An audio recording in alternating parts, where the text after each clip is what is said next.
Get ready for a thrilling adventure with Asterix's Little Red Cap. She's heading to Grandma's house, but a sneaky wolf has a wicked plan. What will happen next? Once upon a time, there was a dear little girl loved by everyone, especially her grandmother. Her grandmother gave her a beautiful red velvet cap, which Red Cap loved so much that she always wore it. Because of her special cap, everyone called her Little Red Cap. One sunny morning, Red Cap's mother asked her to take some cake and wine to her sick grandmother. "Walk nicely and quietly," her mother advised, "and don't run off the path or you might fall and break the bottle." Red Cap promised to be careful, giving her mother her hand as a pledge. Little Red Cap set off, her heart full of love for her grandmother. The grandmother lived deep in the wood, a short journey from the village. Just as Red Cap entered the forest, a large, furry wolf appeared. Little Red Cap, innocent and unaware of danger, was not afraid of the creature. The wolf greeted her, and Red Cap, polite as ever, responded kindly.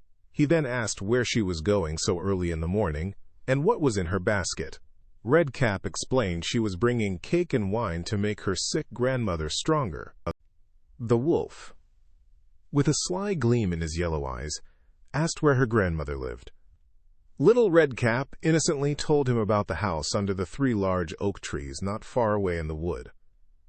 The wolf thought to himself, "What a tender, plump mouthful she would be. I must catch both." He walked beside her for a moment, then pointed to the beautiful flowers and singing birds. "Don't you see how merry the woods are, Little Red Cap?" he asked, trying to distract her. Little Red Cap gazed up, seeing the sunbeams dance and pretty flowers blooming everywhere. "Perhaps I should gather a fresh nosegay for grandmother," she thought. "That would surely please her." She reasoned it was still early, and she would have plenty of time, so she stepped off the path and ventured deeper into the woods, searching for the most beautiful blossoms. Every time she picked a flower, she spotted an even prettier one farther away, leading her deeper and deeper. While Little Red Cap was busy picking flowers, the clever wolf ran directly to grandmother's house. He knocked softly on the wooden door. "Who is there?" called grandmother from inside, her voice weak. The wolf, trying to sound sweet, replied, "It's Little Red Cap, bringing cake and wine. Please open the door." Grandmother, too weak to get up, told him to lift the latch. The wolf did so, and the door swung open, revealing the little cottage. Without another word, the wolf rushed straight to grandmother's bed. Before she could react, he devoured her whole. Satisfied for a moment, the wolf then put on grandmother's nightgown and her cap. He climbed into her bed, pulling the curtains closed around him. He intended to wait for Little Red Cap, disguised as grandmother, to complete his cunning plan. Meanwhile, Little Red Cap had finally gathered a huge bouquet of flowers, unable to hold any more. She suddenly remembered her grandmother and hurried back to the path. Nearing the cottage, she was surprised to find the door wide open. A strange feeling of uneasiness washed over her as she entered, thinking, "Oh dear, I usually love being with grandmother so much, but today feels different." She called out a cheerful, "Good morning," but received no reply from within the quiet room. Little Red Cap walked to the bed and hesitantly drew back the curtains. There lay her grandmother, but she looked very strange indeed, with her cap pulled far down over her face. "Oh, grandmother," Red Cap exclaimed, "what big ears you have!" The wolf, in a disguised voice, replied, "The better to hear you with, my child." Little Red Cap peered closer because her grandmother's eyes looked unusually large too.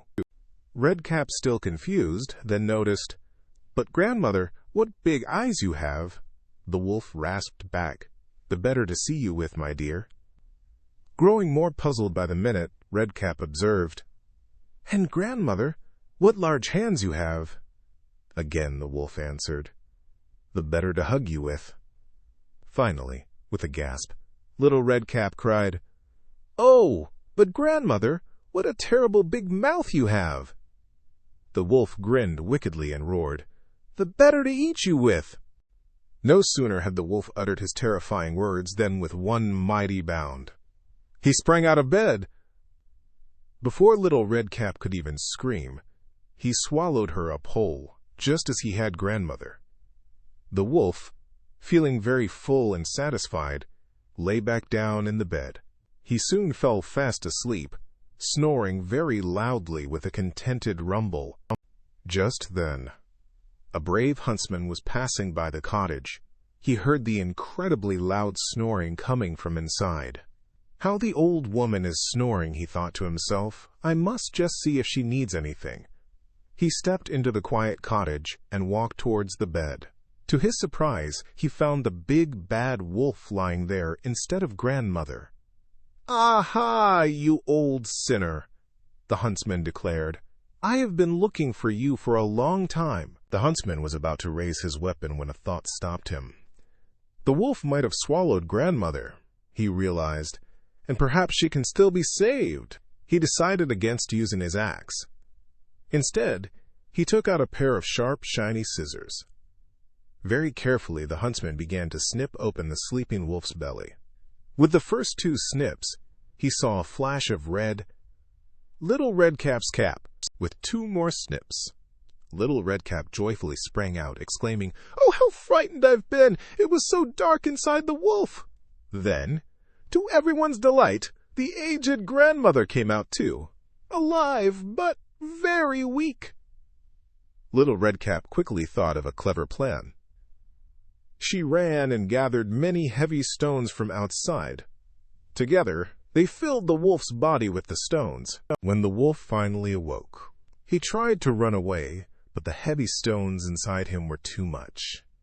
He stumbled and fell down at once, falling dead. Everyone was delighted and relieved. The huntsman, proud of his good deed, took the wolf's skin and went happily home. Grandmother, feeling much better, ate the delicious cake and drank the refreshing wine, quickly regaining her strength. And so, Little Redcap learned a very important lesson. Always listen to your parents and follow their rules.